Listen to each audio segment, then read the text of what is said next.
Pembangunan kesehatan memiliki tujuan untuk meningkatkan derajat kesehatan masyarakat yang merupakan wujud dari cita-cita kemerdekaan bangsa Indonesia. BPKP telah melakukan kegiatan pengawasan pada sektor kesehatan atau pembangunan kesehatan tahun 2023 dan juga semester 1 tahun 2024 ini. Hasil pengawasan ini perlu ditindaklanjuti dengan rencana aksi yang jelas yang menjadi latar belakang diselenggarakannya kegiatan hari ini. Nah, khusus di kesehatan,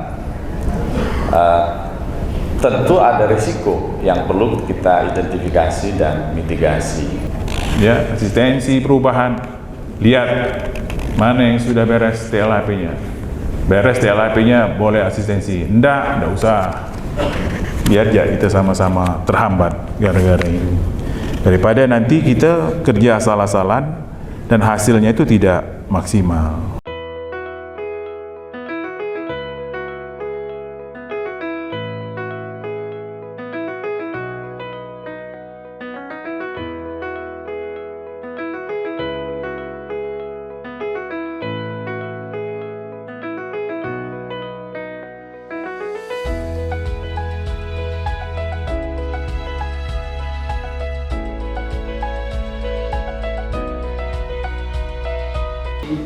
Pembangunan kesehatan memiliki tujuan untuk meningkatkan derajat kesehatan masyarakat yang merupakan wujud dari cita-cita kemerdekaan bangsa Indonesia. Keberhasilan pembangunan kesehatan di Indonesia berdampak terhadap peningkatan umur harapan hidup. Keberhasilan pembangunan kesehatan di Kota Singkawang dapat dilihat dari selalu meningkatnya usia harapan hidup penduduk Kota Singkawang setiap tahun. Dan pada tahun 2023 alhamdulillah telah mencapai 72,81 tahun.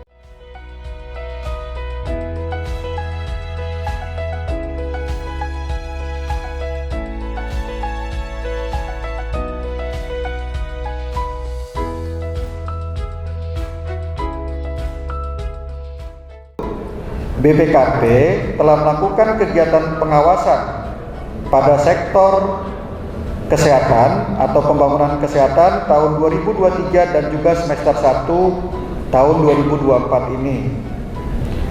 Hasil pengawasan ini perlu ditindaklanjuti dengan rencana aksi yang jelas yang menjadi latar belakang diselenggarakannya kegiatan hari ini. Kegiatan ini bertujuan untuk meresapi, merenungkan, merefleksikan, dan kemudian membangun komitmen bersama untuk mengakselerasi tindak lanjut rekomendasi hasil pengawasan atas pembangunan sektor kesehatan tersebut. Dengan demikian, pembangunan kualitas kesehatan dalam bentuk transformasi layanan primer, layanan rujukan, sumber daya manusia kesehatan, transformasi teknologi kesehatan, transformasi pembiayaan kesehatan, dan seterusnya bisa lebih transparan, accountable, dan semakin mampu memitigasi isu-isu strategis kesehatan di daerah.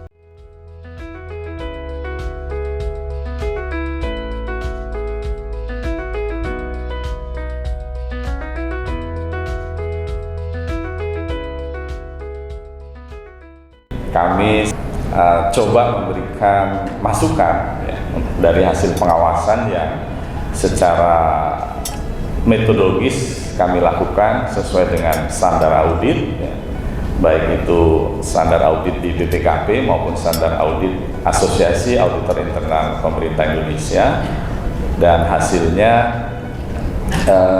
kita rangkum dalam satu judul ya, untuk FGD ini bagaimana keseimbangan antara kualitas dan efisiensi kesehatan publik itu bisa menjadi perhatian kita untuk meningkatkan layanan kesehatan kepada masyarakat. Nah, khusus di kesehatan tentu ada risiko yang perlu kita identifikasi dan mitigasi. Bisa kita kelola dengan menerapkan manajemen risiko, baik yang ada di entitas masing-masing, di kementerian lembaga kesehatan, Menko PMK di pemerintah daerah, provinsi, kabupaten, kota, maupun yang tidak kalah pentingnya adalah penerapan manajemen risiko atas prioritas nasional atau pembangunan nasional yang sudah juga ditetapkan kebijakannya dalam Peraturan Presiden Nomor 39 Tahun 2023. Tidak mudah untuk penerapan MRPN ini karena kita harus berkolaborasi, bersinergi, bersama-sama mengidentifikasi risiko yang terkait dengan kesehatan. Contohnya mungkin lebih sub lagi sebagai contoh teknologi kesehatan atau layanan rujukan, layanan primer, dan seterusnya. Nah, ini melibatkan berbagai kementerian lembaga maupun pemerintah daerah, bahkan juga ada badan usaha, baik itu BUMN, badan layanan umum, pusat maupun daerah, sehingga perlu dikolaborasikan, disinergikan untuk memitigasi resikonya. Harapannya tentu tujuan pembangunan kesehatan yang tadi sudah disampaikan oleh Pak PJ Wali Kota bisa tercapai dengan resiko yang mengancam itu termitigasi secara optimal.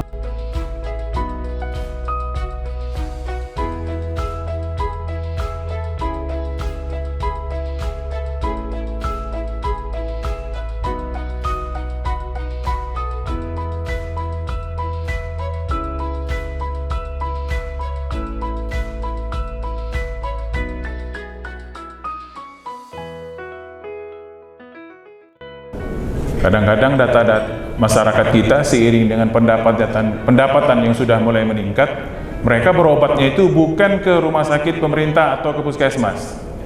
Pemeriksaan kesehatan itu justru ke swasta. Dokter praktek mandiri, bidan praktek mandiri, ya kan? Nah, itu yang masih susah sampai sekarang didapat datanya dari tempat-tempat swasta ini, ya. Jadi ada beberapa kabupaten yang mungkin kesusahan dia mengambil data-data tentang pemeriksaan kesehatan masyarakat di luar rumah sakit atau fasilitas kesehatan pemerintah. Saya ingin mengingatkan kepada teman-teman bahwa sebenarnya derajat kesehatan masyarakat itu dipengaruhi oleh yang paling besar itu adalah lingkungan. Lingkungan itu berpengaruh 40%, kemudian perilaku dalam bidang kesehatan itu 30%, pelayanan kesehatan itu sendiri 20%, dan keturunan atau genetik itu 10%. Jadi kalau kita menyangkut stunting, kalau saya pendek, anak saya pasti pendek, itu salah tuh. Salah, ya.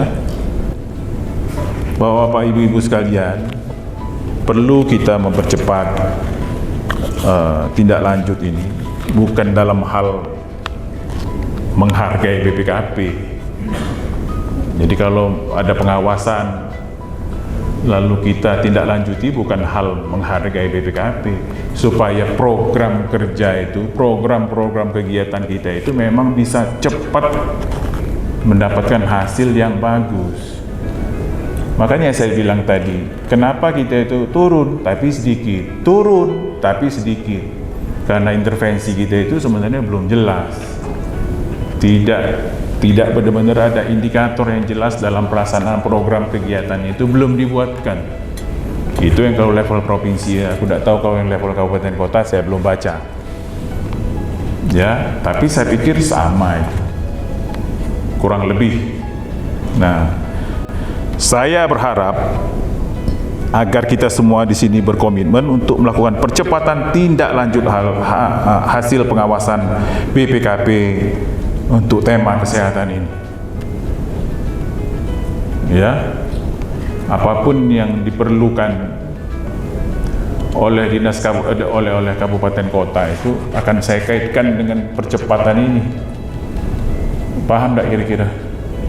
Dana bagi hasil pajak tidak akan saya cairkan ke kabupaten kota kalau ini belum selesai.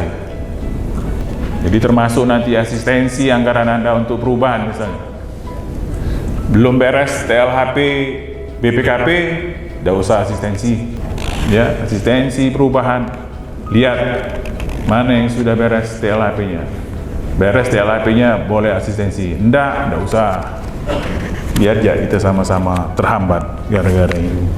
Daripada nanti kita kerja asal-asalan dan hasilnya itu tidak maksimal.